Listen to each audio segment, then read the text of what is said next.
Valsts ugunsdzēsības un glābšanas dienesta Latgales reģionālā brigāde piedalās vairākos Eiropas projektos, pateicoties kuriem izdodas papildināt savu autoparku un iegūt jaunu aprīkojumu, kurš nepieciešams glābšanas operāciju izpildē. Šoreiz tie ņēma dalību programmas Eiropas kaimiņattiecību un partnerības instruments trīspusējā projektā civilās aizsardzības sistēmu sadarbība ārkārtas situāciju apstākļos saistībā ar bīstamo vielu pārvadāšanu Latvijas, Lietuvas, Baltkrievijas pārrobežu reģionā.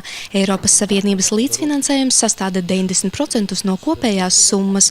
Projekta mērķis ir uzlabot vides drošību reģionā ātri un profesionāli reaģējot uz ārkārtas situācijām, kas saistītas ar bīstamo vielu pārvadāšanu. Glābēji jau ir saņēmuši 5 attīrīšanas kabīnes ar nepieciešamo aprīkojumu.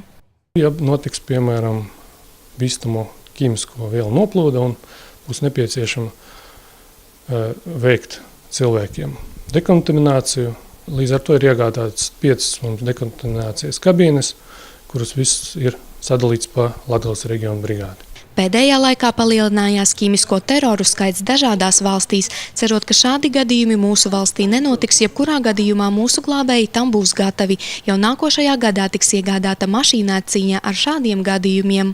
Jaunā mašīna tiks iegādāta tad 14. gada martā. Plusi būs tādas, ka ne tikai uz tām ķīmiskām vielām viņi izbrauks, bet arī uz parastiem ugunsgrēkiem, uz kuriem izbrauc parastas automašīnas, ugunsdzēsēju automašīnas. Cilvēks, kurš nonācis bīstamajā zonā, izejot no tās nonāks speciālā teltī, kur vajadzēs novilkt apģērbu un izmazgāties ar speciālu ūdens šķīdumu. Pēc tam viņš tiks nogādāts uz tuvāko slimnīcu, kur tam tiks sniegta medicīniskā palīdzība.